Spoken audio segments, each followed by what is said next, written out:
বন্ধুরা, আল্লাহ তাআলার অসীম কুদরতের কথা চিন্তা করেছেন কখনো? আমাদের চারপাশের প্রতিটি জিনিস তার অসীম শক্তি আর দয়া দিয়ে ঘেরা।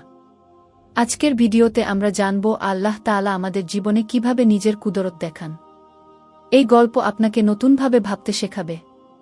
আল্লাহ তাআলা বলেন, আমি আসমান ও জমিনকে সৃষ্টি করেছি 6 দিনে এবং তারপর আরশে অধিষ্ঠিত হয়েছি। সূরা আল হাদিদ, আয়াত 4। বন্ধুরা, পৃথিবীর বিশাল আকাশ, সূর্য, চাঁদ আর তারা, এসব আল্লাহ তাআলার সৃষ্টির নিদর্শন। এমনকি আমাদের দেহের প্রতিটি কোষে রয়েছে তার নিদর্শন। একটি ছোট বীজ থেকে বিশাল গাছ হয়, আর তা শুধু আল্লাহ তাআলার কুদরতের মাধ্যমেই সম্ভব। আমাদের জীবন ও মৃত্যু আল্লাহ তাআলার হাতে। কেউ অসুস্থ হলে চিকিৎসা নেওয়া হয়, কিন্তু রোগমুক্তি তো আসলে আল্লাহ তাআলার হুকুমেই হয়। আর যদি আল্লাহ না চান, তবে হাজারো চিকিৎসা করেও কিছু হবে না।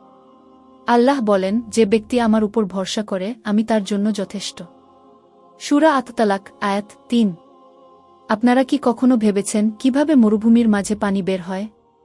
কিভাবে শুকনো জমি বৃষ্টির পর সবুজে ভরে ওঠে? কিভাবে অন্ধকার রাতে এক বিন্দু আলোয় পথ দেখা যায়? এগুলো সবই আল্লাহ তাআলার কুদরতের উদাহরণ। আরেকটি গল্প বলি। একবার এক ব্যক্তি তার সবকিছু হারিয়ে অসহায় হয়ে পড়েছিল। সে আল্লাহর কাছে সাহায্য চাইল, আর কিছুদিন পরেই তার জীবনে এক অলৌকিক পরিবর্তন এলো। বন্ধুরা, এটাই আল্লাহ তাআলার রহমত। আল্লাহ তাআলার এই অসীম কুদরতের কথা স্মরণ রেখে আমাদের উচিত তার উপর ভরসা করা। আমরা যত সমস্যাতেই থাকি না কেন, আল্লাহ তাআলার কাছে সাহায্য চাইলে তিনি আমাদের পথ দেখান। তাই নিয়মিত নামাজ পড়া, কুরআন তিলাওয়াত করা এবং তার দেয়া নিয়ম মেনে চলা আমাদের কর্তব্য।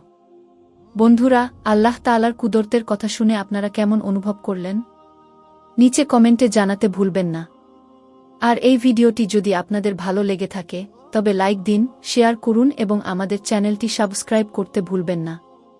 আল্লাহ আমাদের সবাইকে হেফাজত করুন, আমিন। সকল প্রশংসা আল্লাহর জন্য। দেখা হবে পরবর্তী ভিডিওতে। আসসালামু আলাইকুম।